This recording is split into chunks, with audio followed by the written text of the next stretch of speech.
around for nearly 2 days now. These things just won't quit. Oh, they might not have seen us yet, but... Oh, that's... If they spot us, they'll run... Oh...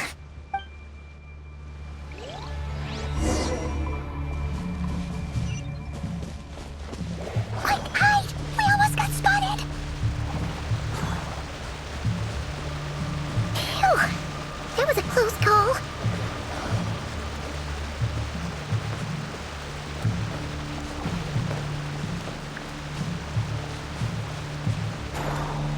Watch out! He's coming this way!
Keep going. We're nearly there. This is the final hurdle.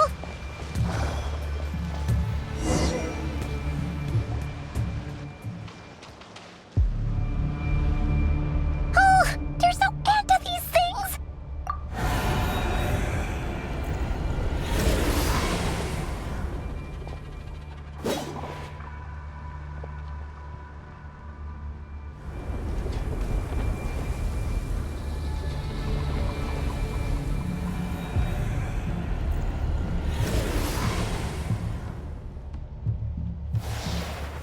Fire.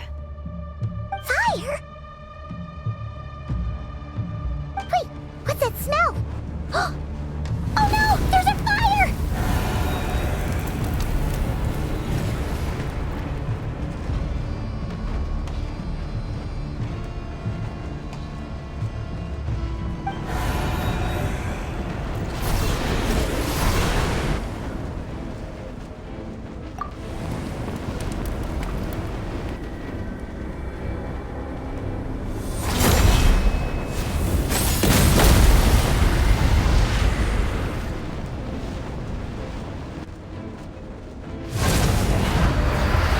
Centrone was right. You look weak, Columbina.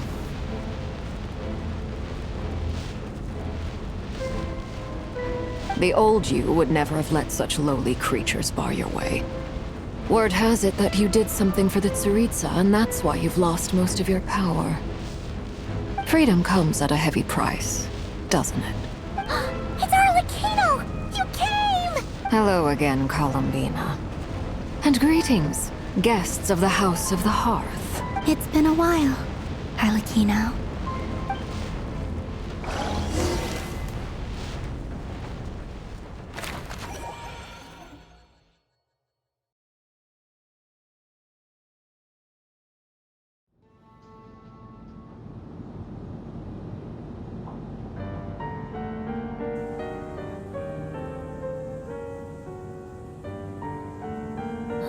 Stupid right here of stupid Solnari. Ugh, whatever! I've got all the data I need. He sure doesn't pull his punches. Excuse me, do you... You can do me a favor by staying out of my way. Can't you... Wait a minute. Hello, Miss Centrone. Father sent us over to help. How considerate of her. Hey, Fremine, get over here and help me fix this. Lenny, you do your thing.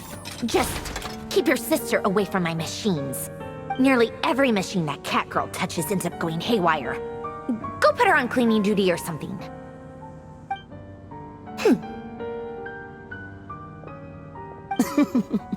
Then let's start downstairs. You've got it. Wait a second. Pretty sure there's still some tea in the cupboard. If you want some, you'll have to make it yourselves.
It's a relief to see you all made it back. Huh? Feels like there's quite a few people missing. I returned ahead of them. Flint is helping Aino and Anefa to set up the decoys and buy us. Boss is still wrapping things up on her end. She sent us back to fill you all in on the tops. I see. But first, who do we have? Greetings. I was invited here to help as a longtime Tea Party companion of Columbina's. You may call... Surely it can't be. Those eyes. Oh, where have I seen... The only Arlecchino I know is the fourth of the Fatui Harbingers. So either you share a pretty... You're well informed, Grandmaster. A man from Mondstadt living all the way out here in Nodcry, and yet the people and affairs of Snezhnaya seem to hold a special place in your heart. Oh, the feeling's mutual. Sounds like you know all about who I am, too. A Fatui Harbin. The atmosphere in here just got really tense. Guess we can't just start trust. I must admit, though, I'm a little curious. Seeing as the moon goddess no longer belongs to the Fatui, what makes you so willing to put your neck on the line here? Nor does Nodcry belong to Mondstadt, Mr. Varka. Yet things don't always have to have a tangible payoff.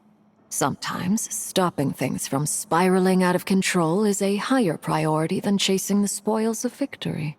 Of course, I can't say there's nothing in it for me at all. But that's between Columbina and myself. Forgive me. I don't mean to doubt you. We have our own way of doing things here in Nodcry. But ever since... I know there's been a lot of bad blood between us in the past. I've done my utmost to avoid friction whenever I could. But that's why I'm here solely in a personal capacity. This has nothing to do with the Fatui. As a gesture of good faith, I'll be frank. I can help Columbina track down the iridescent moon's marrow, which will help her restore more of her power. Anyway, what else is on the agenda? Let's begin. She says she'll be frank, then completely skips over the details. Looks like she doesn't want to give away too many secrets after all, but she clearly wants to change the subject. It'd be awkward if I tried to bring it up again now. I guess we'll just have to go along with it. She's the fourth of the Fatui Harbingers after all.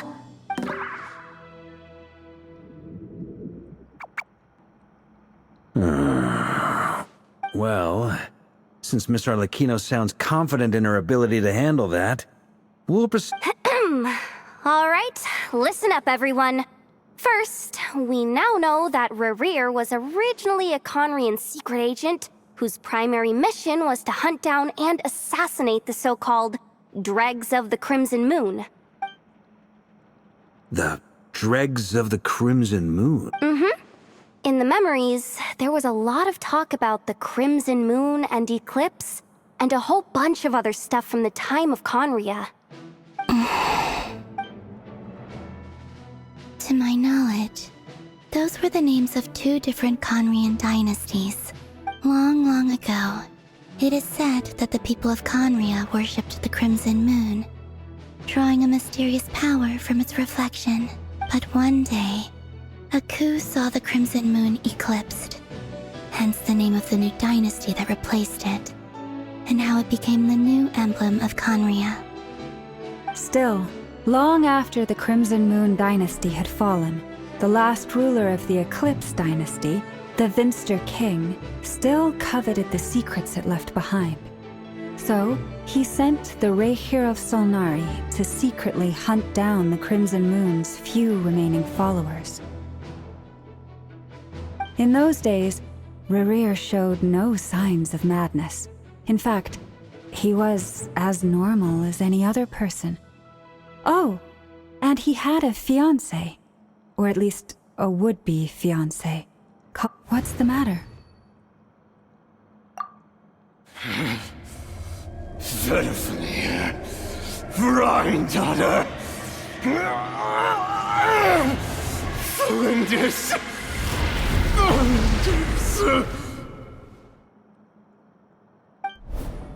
Interesting. Anything else? What? Well, she was a researcher at the Universitas Magistrorum, but Oh, and one more thing. For some reason, Rerir's... Well, no shortage of potential leads I'll give to Lindis, it seems. Must have been the one thing in this world that he couldn't let go of. Tell me, though, were these pure-blood Conrians we're talking about here? Why do you need to know that? Hold on. If she was a oh yeah! Just like how it was with the captain! if we could somehow find her, do you think there's... It's possible. But it would take a miracle. We can't pick that merchant who Nefer knows. Dori Sangama Bay. All right, then. Let's keep working on our Traveler, Paimon, Kutar, and Miss Arlecchino. As for the others... On the way over here, I noticed that the Wild Hunt monsters had... At this rate, the people living here will be in grave danger too. So I'm thinking of gathering together some of our followers to go wipe them out. I'll head back to the Curatorium and meet up with the boss. Feels good knowing we've all got something to be getting on with. Given that the Wild Hunt has been a lot more active lately, the Lightkeepers have likely begun their own operations too. If that is the case, I'll hold the fort for now.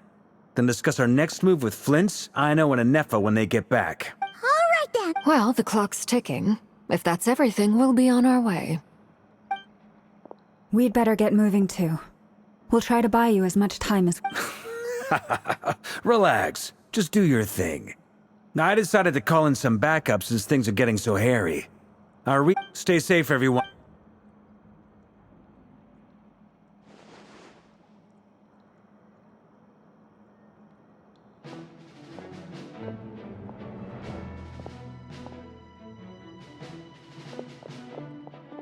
We're back.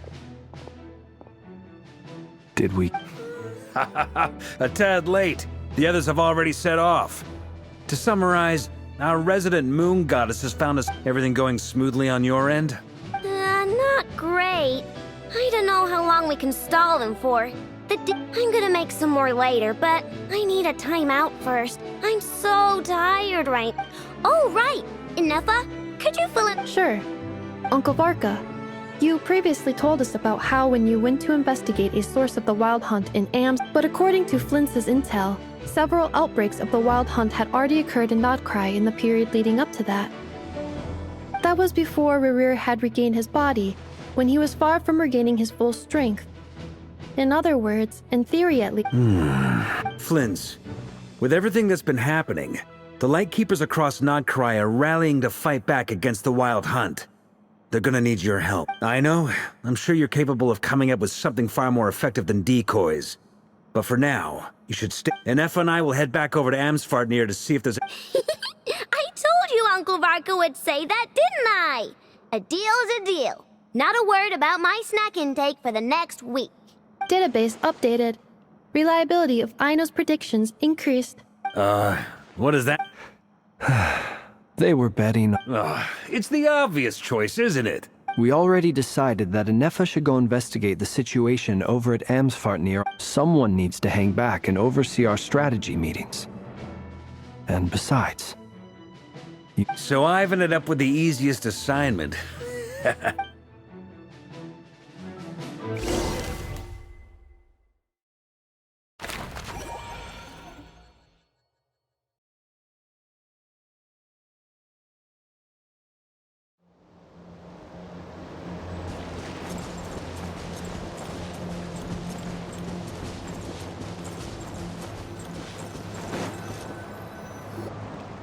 Here, this will serve as a good spot to cross over. Arlecchino, hold up a second. Since you brought us all this way, we still haven't got the slightest idea what's going on here. And if even Callum... Simple. Because I am an inheritor of the royal bloodline of the Crimson Moon. And one of the last surviving embers of the Two Worlds Flame. Huh? Are you serious? As in, Your surprise is understandable. I was also taken aback when I first learned of it. But the more I thought about it, the more I realized. When I was young, I discovered I could wield a very special kind of fire. It coursed like blood through my veins, and smoldered away inside my nerves. What's more, whenever I experienced strong bursts of emotion or drew too deeply on this power, it was like some kind of Exactly. That is why my hands are like this too. At first, I saw it only as a curse, but once I became together with my own investigations over the past few years, there are, for instance, take the so-called Crimson Moon. In truth, it is nothing more than the shattered remnants of the iridescent moon, fused with the abyss to prolong its lifespan. Since this blood flame was bestowed upon me by the Crimson Moon, it is a fusion of the iridescent moon's former power and the corrupt... You all understand the nature of the abyss well enough. I draw upon its power, and in return, it hungers for my soul. This strange blackness is the mark of corruption it has left behind. If I recall correctly, you once told me that if the corruption ever made it to your heart, you'd become a completely different person. Yes. And that's the reason I'm always careful not to Whew. Sounds intense. Anyway, the rest of my story can wait.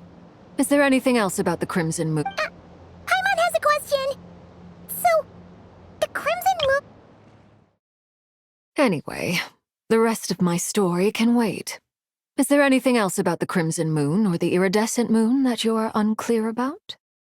Paimon has a question. So, the Crimson Moon that the Karians used to worship was actually the Iridescent Moon, right? Which was one of the three Moon Sisters. Does that mean that the Karians were to the Crimson Moon as the Frost Moon Scions are to the Frost Moon?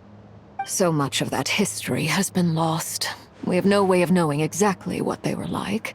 But I would suspect that the Conrians weren't as devout in their moon worship as it might appear. The iridescent moon's remains simply served as their link to the Abyss. Later on, perhaps someone discovered a way to make direct contact with the Abyss. Or maybe there was some kind of ideological divide. Either way, a dissenting faction staged a coup and drove out the royal heirs of the Crimson Moon dynasty. Still, even with the dark sun looming high overhead, the Crimson Moon's glow never truly faded.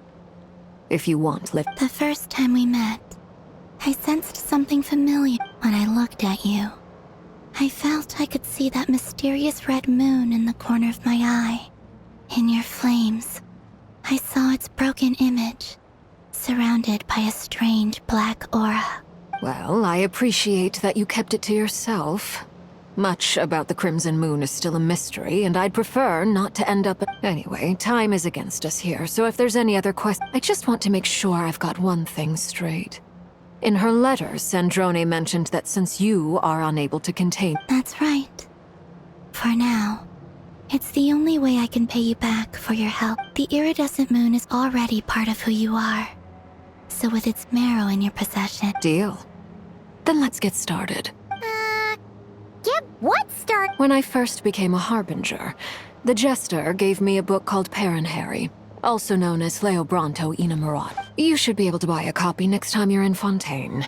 It's a love story set in the Crimson Moon era, but setting aside the in the Crimson Moon era, or so the story goes, there was an orphanage that received children from beyond the bounds of this world, and subjected... Beyond the bounds of this world? For real?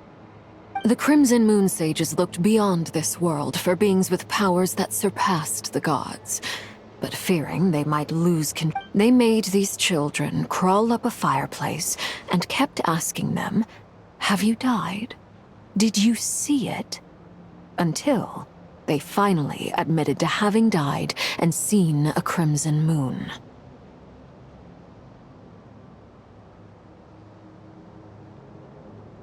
The adults embraced the children who passed the ritual, telling them, "Within the fireplace, you have traversed the flames between two worlds. Here and now, you are born anew." The book leaves much unsaid, but I suspect that this was their way of branding the children they had enrolled, leaving an indelible mark upon them so that they would forever live in the Crimson Moon's light. That explains why I can't sense the Crimson Moon's marrow in this world. It makes sense that it would be sealed in a special space that can only be accessed temporarily through some kind of ritual. But there's no fireplace here. Do you see a chimney anywhere? Oh. That won't be necessary. The fireplace is purely symbolic. The key to the ritual is crossing the flames between two worlds. In other words, the flames that burn within me.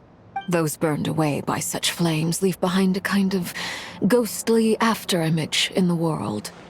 In the days of Conria, people believed they could be used to bridge the gap between the two worlds of life and death. In short, I can open a passage to that space for you. That's the easy part. The catch is I'll need to stay on this side to keep the passage open. So I won't be able to come with you. Once you're inside, you'll have to find your own. Very well. Then I'll open it up. Traveler, spare me a little more moonlight if you would. I may need...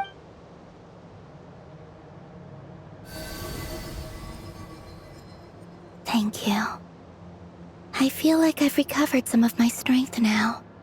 It should be enough to move us across short distances and confront whatever dangers might await.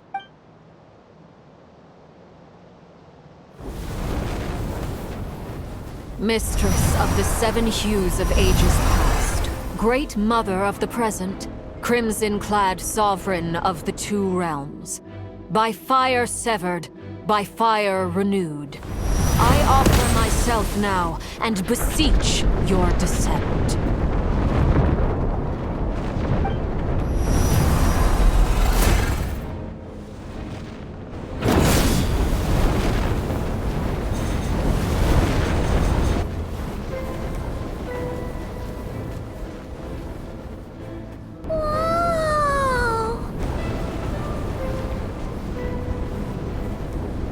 One word of advice. As you're crossing over, no matter what voices you hear, do not answer. Got it! I sense a sinister gloom inside, but also the familiar light of the moon. I feel that I am about to meet an old friend who has changed beyond all recognition.